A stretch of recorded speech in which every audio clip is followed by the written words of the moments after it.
अस्सलामुअलैकुम celeb buzz Urdu के दोस्तों, आज हम बात करने जा रही हैं नवंबर 2025 के 3 सबसे ज़्यादा इंतज़ार किए जाने वाले पाकिस्तानी ड्रामास की।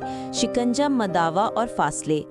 शिकंजा जियो टीवी पर 13 नवंबर को आएगा और इसमें अज़ेखा डैनियल, असद सिद्दीकी और फुरकान कुरैशी नजर आएंगे। ये कहानी है रानी की, जिनकी सेल्फिश डिसीजंस एक इमोशनल टॉर्नेडो खड़ा कर देती हैं, जहां भरोसा टूटता है, झूठे राज सामने आते हैं और बदले की आग भड़कती है। मदावा, जो 28 नवंबर को ARY डिजिटल पर रिलीज होगी, लिखी है ताहिर नज़ीर ने और डायरेक्टेड बाय सलमान सरहिंदी। इसका प्लॉट है एक ऐसे मर्द का जो जिंदगी की सख्ती की वजह से मोहब्बत से दूर है, मगर एक फियरलेस और केयरिंग औरत की धूप उसके दिल की दीवारें तोड़ देती है।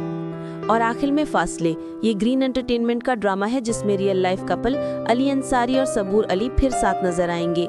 इस कहानी में 2 दिल हैं जो प्यार तो करती हैं, लेकिन ईगो, खामोशी और पुराने गिले शिकवे मजे के बीच में दूरियां बढ़ जाती हैं। ये तीनों ड्रामा सिर्फ एंटरटेनमेंट नहीं, बल्कि हमारे रिश्तों के गहरे पहलू और जज्बात को भी सामने लाने का वादा करती हैं।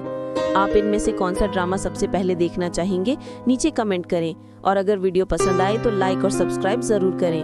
मिलते हैं अगले अपडेट में। अल्लाह हाफिज।